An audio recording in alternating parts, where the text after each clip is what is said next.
Welcome home to Juniper Poplar Hall.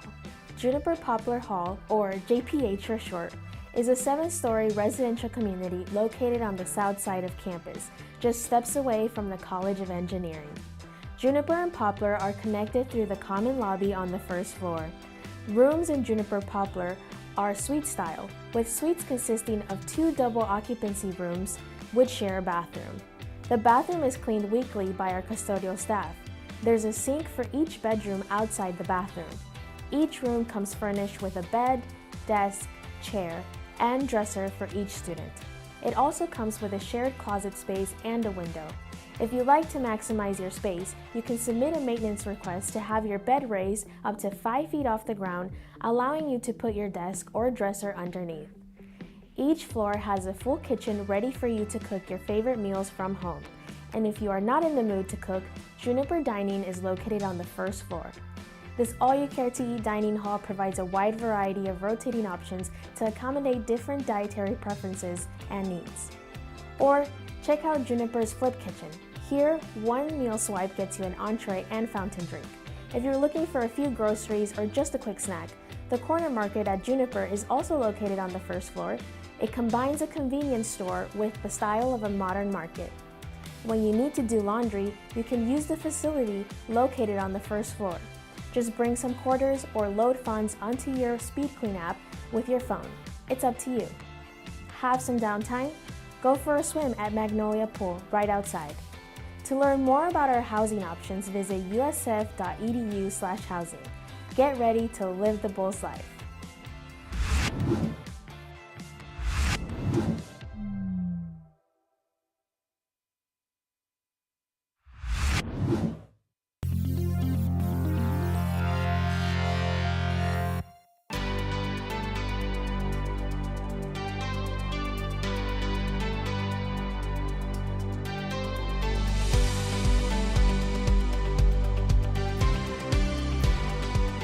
Hello and welcome to USF Housing Live. I'm your host, Elizabeth Fry, the Assistant Director for Communications with Housing and Residential Education here at the beautiful University of South Florida in Tampa.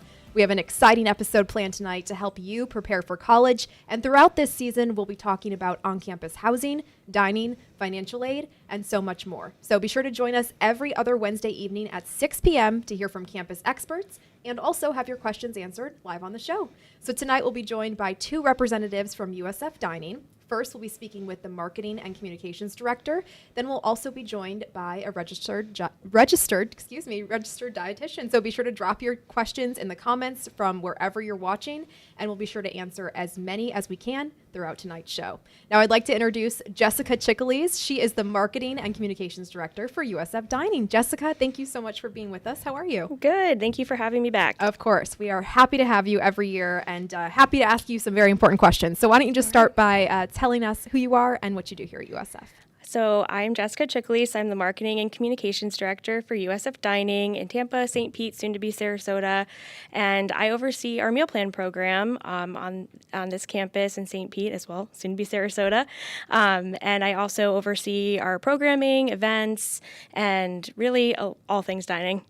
Well, let's start with the basics. Here at USF, what are meal plans and how do those actually work? So meal plans are your ticket into dining on campus. It has 2 components: meal swipes and dining dollars. So your meal swipes portion can be used at our all-you-care-to-eat dining halls. On Tampa, we have 2, the Hub and Juniper Dining. And on St. Pete, we have the Nest. So you would use your meal swipes there. And then our dining dollars can be used at all USF Dining locations. So that's treated just like cash, and all of that gets loaded right onto your USF ID. So is that really the main difference then between those meal swipes and those dining dollars then? Correct, yes. And the meal swipes, they're known to be used just at the dining halls, all-you-care-to-eat facilities. Okay, so when it comes to those meal swipes and dining dollars, how many do students get per semester? Great question. So all of our plans come with a different set of meal swipes and dining dollars. Excuse me. We have an open access plan, which gives you unlimited amount of swipes into the dining hall. It's one of our most popular plans. We have a weekly plan, which gives you 14 meals swipes into the dining halls every week, resets on Thursdays. And then we have a create your own type of meal plan that you can mix and match the type of meal swipes you want, the amount of meal swipes you want, and the amount of dining dollars. I know you mentioned that open access plan.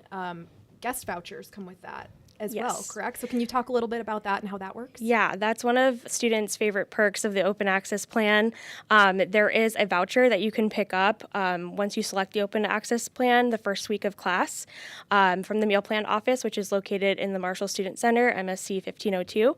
You can pick up that voucher card, and then when you do go into the dining halls, just making it clear to our cashiers that you're here to use your guest swipe with your guest. All right, we do have a question from our online viewers. Donna asks, are you required to have a meal plan if you live in a sorority house? So if you are a first-year student living on campus, which would put you in the Greek housing, you are required to have a meal plan. So just keeping that in mind. But we, again, have a lot of different options for you to choose from. All right, so when it comes to payment, I know that's a big question for students and their families. How do you pay for your meal plan, and can financial aid be factored into that payment plan at all? Another great question. So your meal plan will get uploaded to your Oasis, your student Oasis account, just like tuition, housing, and you would pay it right there. You can put scholarship money and tuition deferment towards your meal plan if you choose to. And then we also offer payment plans. So if you want to maybe set a certain amount every month, you can just contact our office and we can set that up for you. Okay, so for those meal plans that have that set number of swipes every week, will those swipes transfer over to the next week if they're not all used? What are the logistics of that? So there's 14 meal swipes that come with our weekly plan, and they will not roll over. So make sure to use those swipes because they will roll over into the next week. It's important information. Yes. So when you're feeling that hunger, you need a little snack, Yep. go use it. What about taking food back to your room? I know that may be something that students are interested in, stopping in the dining hall, going back to their room. Is that something that's allowed? Absolutely. So we have our reusable box program called OZ. Students can go in and use $5 dining dollars to get their first OZ green box at any of our dining halls. And then once they use that box, they would come back to the dining hall and insert it into a little vending machine. It's called OZ, and then that will dispense a token that they can then either keep that token for the next time they want to get a new box, or they can bring that right to the register and get a clean box from our cashier. All right, this is the question that I think is going to be important for a lot of our first-year students who are trying to make those decisions. Can I change my meal plan midway through the semester if I find out that option that I pick isn't maybe the best option for me? It's a very popular question. So you are allowed to upgrade your meal plan at any time. If you are looking to downgrade your meal plan, or if you don't need one and you want to cancel it, you can do that. It's just during the first week of classes. So we call it add drop week. So that Monday through Friday, and it does need to be in person in our meal plan office. Again, MSC 1502. So you can change it, but just during that first week. Okay, so keep that in mind. That first week, really It's take important. a look at that plan and see if that's what's going to work for you. Circling back to the dining dollars, we have another question from online. McKenna asks, can the dining dollars be used at Starbucks? So can you just kind of go over where those dollars Yeah. can be used and how that works again? Yes, and dining dollars can be used at Starbucks. They can be used at we call them retail or national brand locations. So your Chick-fil-A, your Panda Express, Subway. We have a new local coffee shop, Buddy Brew, so you can use your dining dollars there. So really any of our dining locations, you can use dining dollars at the Hub and Juniper too if you don't want to use a meal swipe. So just keeping that in mind. And we do accept gift cards at Starbucks as well, and Panera Bread.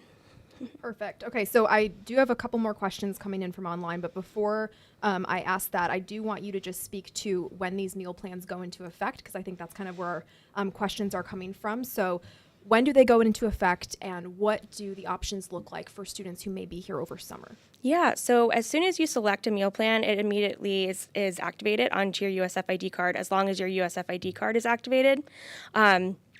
So just once you choose that, you can start to swipe in or use your dining dollars.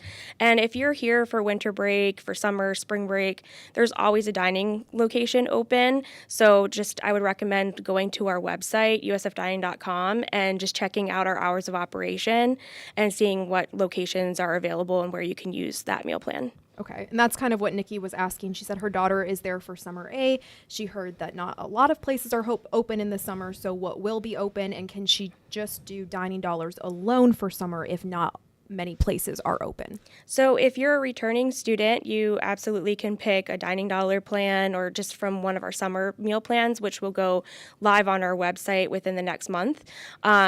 Or if you are a first time in college student living on campus, you can select just from one of our traditional meal plans on our website, and there will be quite a few locations open. So, like your Panera, your Starbucks, and all those, really popular locations, Chick-fil-A. So you will be able to use your dining dollars there, and then meal swipes, you'll have that all-you-care-to-eat dining hall option as well over the summer. Perfect. And I know you also mentioned winter break as well. So can you kind of talk through as well, like with those breaks, how do meal plans work? What is open and what options do students have? So it really works just like the fall and the spring. Your meal plan will be on your USF ID card, and you'll swipe in to use your meal swipe portion of the meal plan, and then your dining dollars, whatever locations are available during those times, you will be able to use those just like you would in the fall and the spring. Perfect. Now, it's a little bit of a plug because we're going to be talking with Karina, our dietitian, in just a few moments. But speaking of dietary concerns, do we have options here on this campus? I know that's something that's very important for our residents and our students alike. So do we have options for students on campus who may have some dietary restrictions or concerns? Absolutely. I would say within all of our dining locations, there's an option for everyone. If you need help navigating how to use your meal plan with those dietary restrictions, I would recommend our great resource and free amenity to the meal plan, Karina Falcone. She's our registered dietitian, and she has one-on-one consultations with students every day. We also have just some useful resources on our website. We have our vegan vegetarian guide, our gluten solutions guide available on our website under health and wellness. So definitely check that out and how to navigate around campus with all the different options and if you have specific allergies and dietary restrictions. We have one other question coming in online. Nikki says, will the hub be the dining hall open in the summer?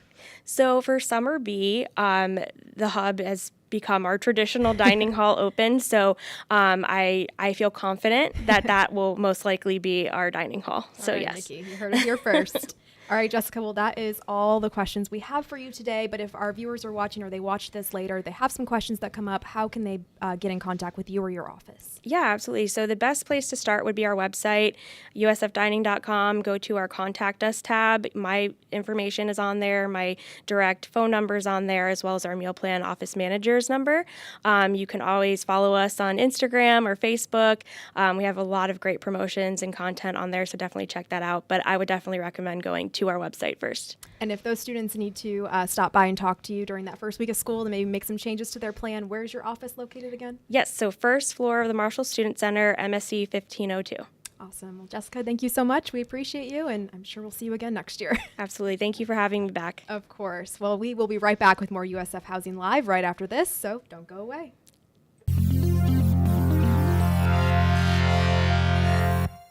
My name is Cheryl Ellerbrock, and I'm the Campus Dean of the College of Education here at Sarasota Manatee.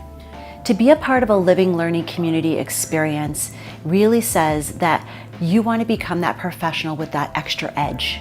You want to be able to not just learn in your classes, not just experience what campus life will be by having a residential experience, but you want to see those two blend together in meaningful and purposeful ways. And here at SM, that's exactly what we're going to do. We're going to collaborate together with a very interdisciplinary focus to uplift our residents with an LLC that is going to help them gain the skills necessary to have the cutting edge as they are learning in their classes. We can help with that application. You want to learn how to be able to market yourself? We've got it. You want to learn how to develop that resume? That too. We're here to help support that in a way that allows you to grow together and live together in meaningful ways. Our intentions here at Sarasota Manatee are to cluster those that want to be in a living learning community together in close proximity in our very beautiful and new residence hall. So not only will you be living together with others, but you'll be clustered closely with those that share same career aspirations as you. On top of that, we layer programming. On top of that, we layer extracurricular activities that help to bond and connect us all together so that we live together and we grow together in meaningful ways. I'm Dr. E, and I am so excited to welcome you home here to USF Sarasota Manatee as you live and learn in our new residence hall. Go Bulls!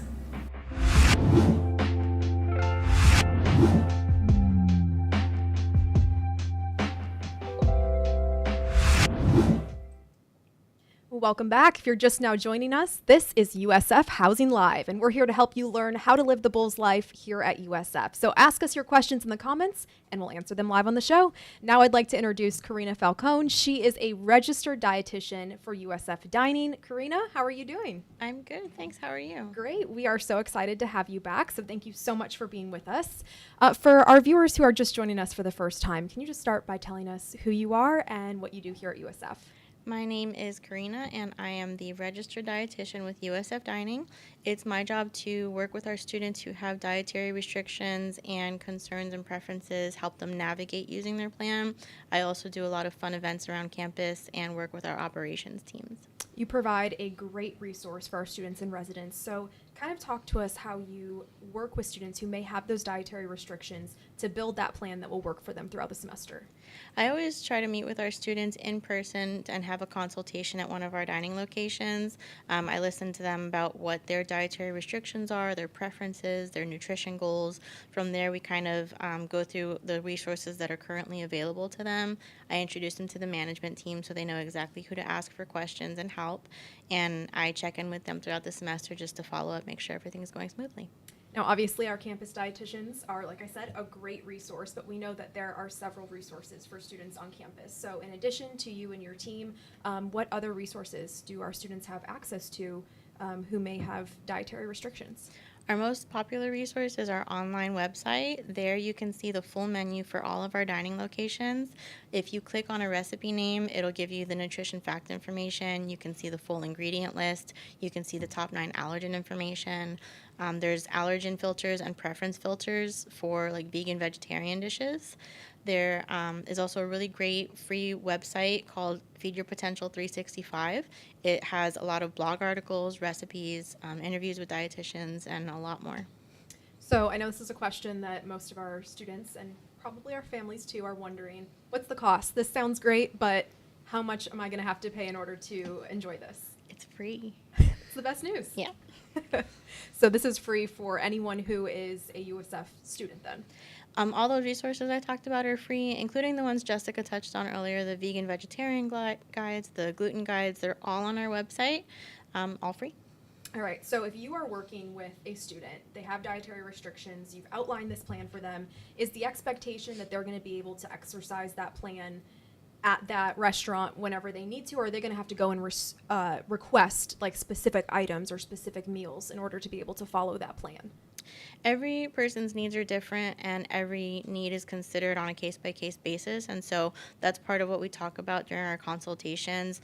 We consider not only the students' schedules, but our dining halls' capacities and operations, and just, again, case-by-case of figuring out when, where, how, who. A lot of questions that need to be answered, but Absolutely. That's why you guys are here to help navigate. So I know that this is a huge transition for students who have dietary restrictions, but also for students who are just learning how to live life on their own for the first time. It's a big change. So what are some common nutritional challenges that college students may face, and what is your advice to them as they enter this new chapter? The biggest one that I get is usually, I'm on my own for the first time. How do I navigate staying healthy independently? And sometimes it's more about, I know exactly what I need, but I don't know where to find it, especially here on campus. So my first recommendation is always ask for help, especially if you have access to a registered dietitian. We are here to provide answers, knowledgeable answers, and don't be afraid to ask the staff at the dining hall too. They always know where to find exactly what you're looking for. Do you have any words of advice or words of calm maybe for students or families who may be concerned about the university's ability to accommodate maybe very specific dietary restrictions or anything like that? Is there any words of calm that you can offer our families? Yeah, I will say that part of having a licensed medical health care professional on the team is understanding those needs and how that can vary from person to person. It can be very personal, and part of my job is to make sure that as long as we're aware of what your needs are, we're going to do whatever we can to help make sure we're meeting those needs. As long as you're letting me know what the issues are, I'm more than happy to work with you and our team to solve that problem. Well, Karina, we appreciate everything you do for our students here on campus. If a student is coming to USF, they want to get in contact with you, they want to start making their own plan, what's the best way for them to go about that? They can reach out to me either via email or text. My information's on our website under the Contact Us page. They can also reach out to us through any of our platforms, Instagram, Facebook. Someone will direct them my way. All right, Karina, thank you so much. We appreciate your time. My pleasure. Thanks for having me. Of course. Well, if you have any further questions for our guests, feel free to reach out to them with the contact they've provided. And if you have any housing-related questions, please feel free to reach out to our office by email at housing@usf.edu or by phone at 813-974-0001. Be sure to join us on March 6th at 6 p.m. for the next episode of USF Housing Live, where we'll discuss student health and also leadership. You can watch on our Facebook or YouTube page or the USF Parent and Family Engagement Facebook page. USF Housing Live is produced by Housing and Residential Education at the University of South Florida in Tampa. Our motto is best place to live, best place to work, best place to learn. Thank you to tonight's guests for joining me this evening. Thank you to our production crew, to you, our viewers, and of course, there's always just one last thing. Go Bulls. Good night, everyone.